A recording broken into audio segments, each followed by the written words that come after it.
Assalamualaikum warahmatullahi wabarakatuh. Berjumpa lagi di channel saya, Gading Droid Podcast.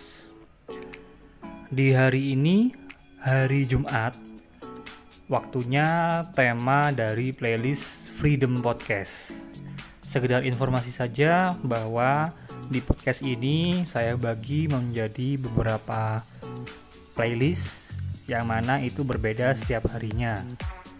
Di hari Senin dan Selasa, jadwal playlistnya yaitu saya beri nama Daily News, yang mana di situ saya menginformasikan terkait berita-berita terbaru di Indonesia maupun di luar negeri.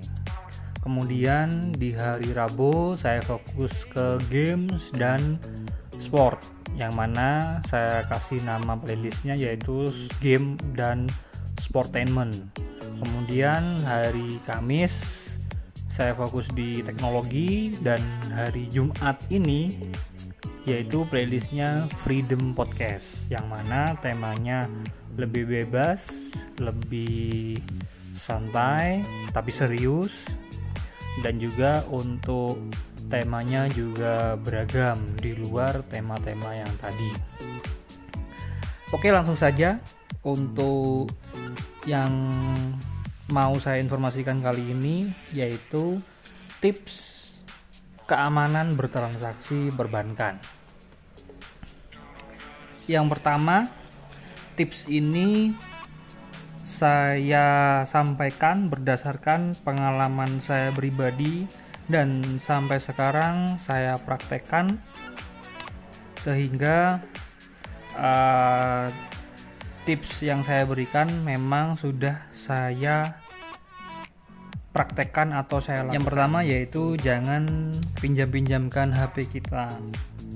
HP kita ini di situ semuanya kadang kita tidak sadar atau mungkin luput dari perhatian kita, password dan juga username-nya kadang terinput secara otomatis di setiap aplikasi perbankan yang ada di HP kita, sehingga kalau ada teman atau orang lain yang tidak kita mengenal betul orangnya bisa melakukan transaksi jika HP kita pinjam-pinjamkan. Tapi kalau teman-teman lebih aware dan juga perhatian dengan HP-nya, mungkin bisa mengatasi hal ini, sehingga meskipun dipinjam temannya juga tidak akan bisa mengotak-atik HP tersebut.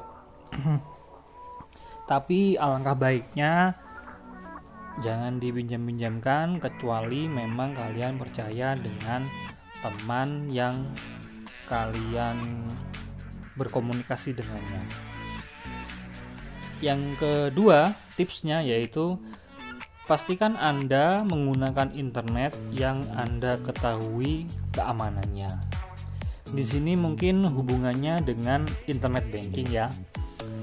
Saya asumsikan teman-teman semua di sini sudah mendaftarkan internet banking, sudah familiar dengan yang namanya mobile banking, transaksi transfer, pembelian pulsa, listrik dan lain sebagainya sudah dilakukan melalui HP, sehingga teman-teman cukup familiar dengan internet banking ini. Nah, tipsnya yaitu pastikan Anda menggunakan internet yang Anda ketahui keamanannya. Maksudnya bagaimana? Terkadang kita menggunakan internet yang kita tidak kenali, seperti di kafe atau di tempat-tempat umum. Itu kan sudah disediakan fasilitas internet, seperti di alun-alun misalnya juga ada fasilitas internetnya. Nah, di situ kalau teman-teman memang tidak begitu kenal dengan fasilitas wifi yang disediakan, saya sarankan jangan menggunakan internet tersebut untuk bertransaksi perbankan. Tapi untuk kegiatan yang lain silahkan, boleh-boleh saja.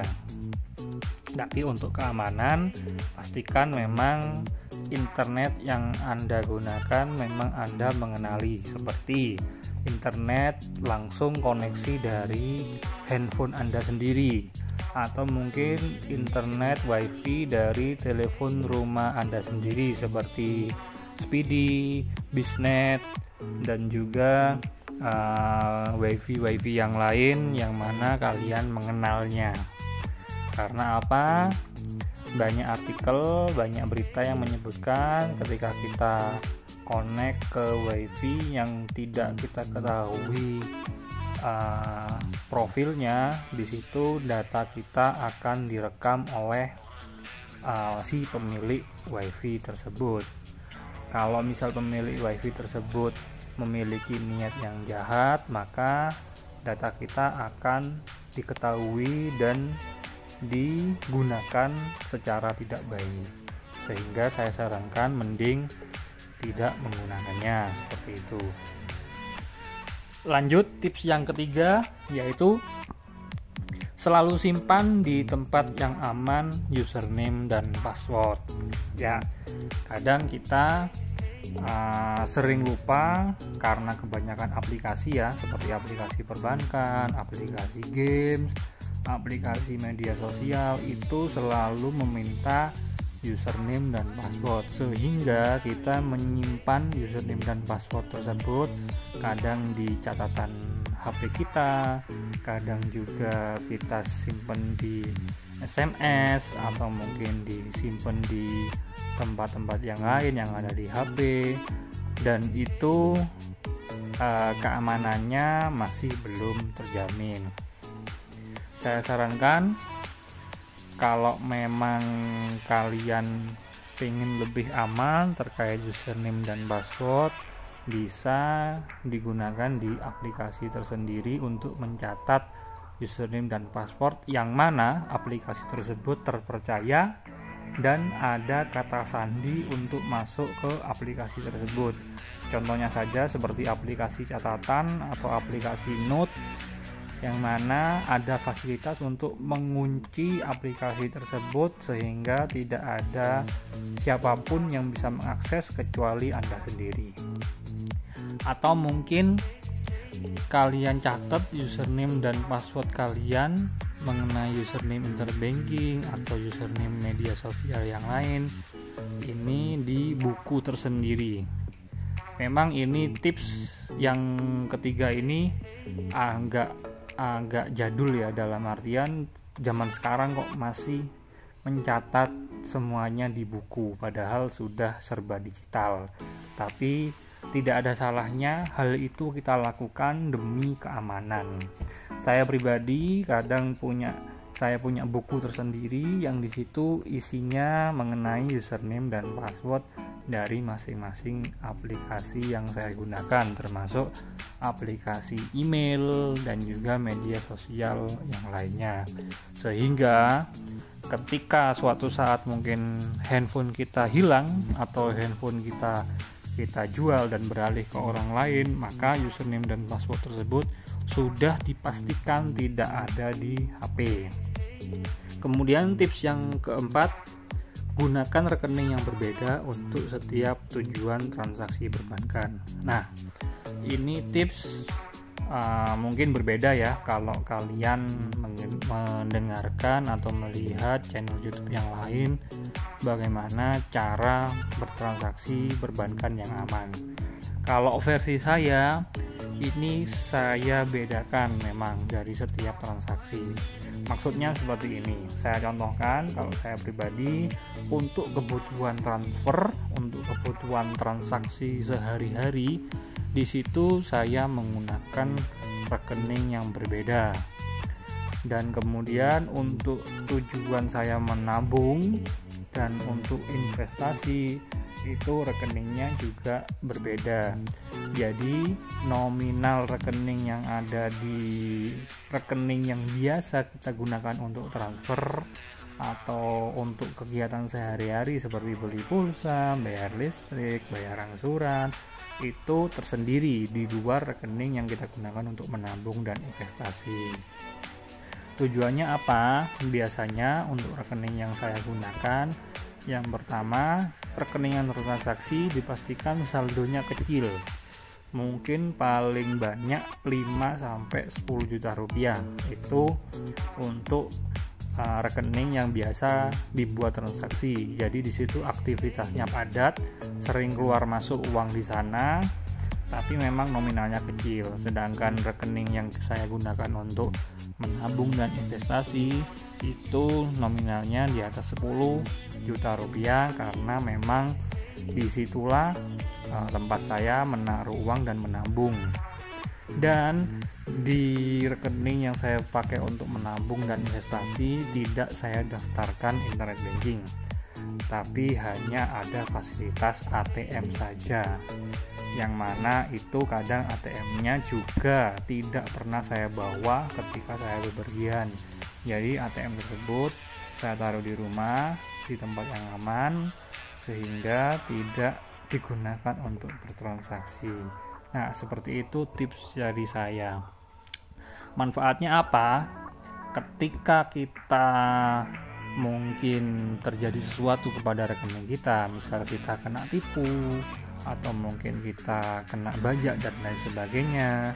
Nah, di situ kan rekening yang buat menabung dan investasi yang nominalnya besar itu tidak tersentuh, dalam artian itu tidak pernah saya gunakan, hanya digunakan untuk menabung saja.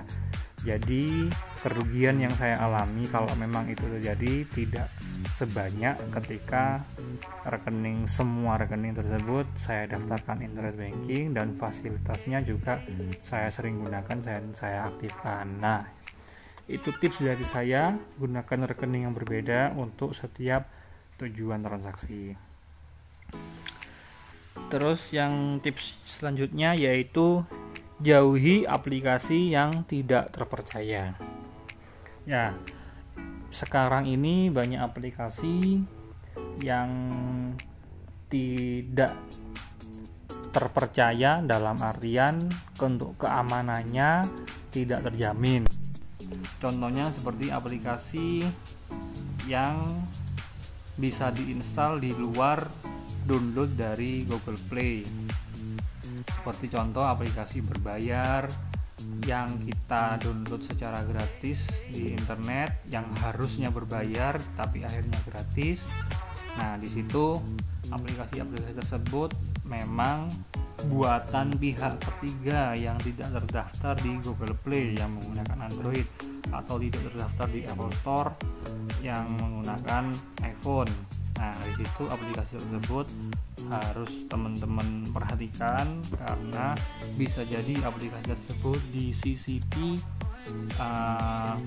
malware atau mungkin virus, yang mana virus tersebut bisa menangkap atau merekam data pribadi kita, sehingga teman-teman harus bijak terkait aplikasi apa saja yang terinstal di handphone kalian. Yang ke selanjutnya yaitu yang keberapa berarti? 1, 2, 3, 4, 5. Tips yang keenam. Tips yang keenam yaitu jangan terima telepon dari seseorang yang tidak kenal. Nah, ini tips yang saya rasa cukup penting ya. Terkadang kita sendiri juga abai dengan hal ini, meskipun ada nomor asing telepon ke kita, terus kemudian padahal kita juga kadang mengetahui kalau itu penipuan, kita coba iseng untuk mengangkat teleponnya, sehingga kita akan terancam bisa terkena penipuan. Ada seorang teman yang sudah pernah mempraktekkan hal ini dan dia hampir saja kena tipu dan hampir saja rekeningnya juga habis terkuras oleh si penipu tersebut. Jadi kejadiannya seperti ini, teman saya tersebut ditelepon oleh nomor yang asing dan sepertinya dia tahu bahwa itu adalah penipu, sehingga dia mencoba uji nyali sehingga dia angkat untuk teleponnya. Setelah diangkat, dia mencoba mengobrol dengan si penipu. Ternyata di tengah-tengah obrolan itu teman saya seperti terhipnotis, sehingga yang dilakukannya dengan menyampaikan terkait username dan password dari internet bankingnya. Padahal sebenarnya dia tahu sejak awal kalau itu adalah penipu yang menelpon. Dan pada saat itu langsung ditepuk pundaknya oleh atasan saya, sehingga tidak terjadi dan tidak tersampaikan username dan password dari apa yang mau dia sampaikan kepada si penipu. Nah, dari kejadian ini jelas bahwa si penipu memang memiliki keahlian layaknya hipnotis, atau mungkin keahlian dalam persuasi, menegosiasi si penerima telepon, sehingga kita terbawa oleh permainan mereka dan akhirnya kita menyampaikan sesuatu yang sebenarnya tidak boleh diketahui oleh orang lain, seperti username dan password. Nah, makanya teman-teman kalau memang tidak kenal ada telepon dari nomor asing yang tidak ada di kontak kita, mohon berhati-hati, karena si penipu memang sudah profesional dan dia memiliki keahlian dalam berbicara atau keahlian dalam bisa dibilang di hipnotis. Sehingga itu meskipun kita berhati-hati dalam bertransaksi, berhati-hati dalam berkomunikasi dengan orang, kadang kita akan terpengaruh juga. Maka dari itu saran saya, jangan terima telepon kalau memang kalian masih belum siap untuk mengangkat telepon dari seseorang yang tidak kenal. Ya, mungkin itu gambarannya, mudah-mudahan bisa dicerna ya. Kemudian tips yang terakhir dari saya, jika memang terpaksa diterima, pastikan melakukan konfirmasi ke kantor banknya langsung. Jadi maksudnya ini terkait dengan tips sebelumnya ya, yang mana kalau memang kita terpaksa mengangkat telepon dari orang tersebut, orang yang tidak kita kenal, pastikan jangan ngobrol lama-lama, langsung ditutup, dan kemudian kita langsung datang ke kantor bank tempat kita membuka rekening biar dijelaskan di situ. Karena apa?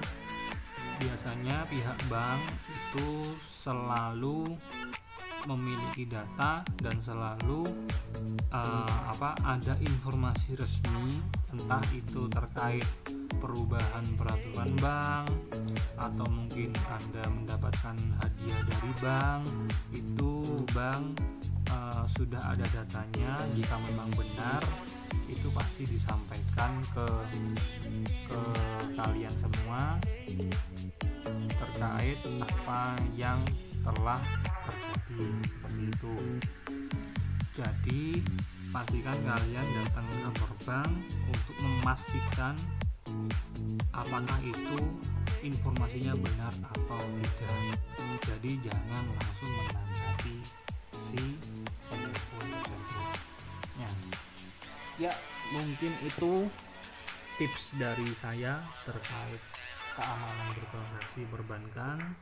Mudah-mudahan tipsnya bermanfaat. Mohon maaf kalau misal bahasanya ini agak tidak beraturan ya, karena memang ini secara spontan saya buat.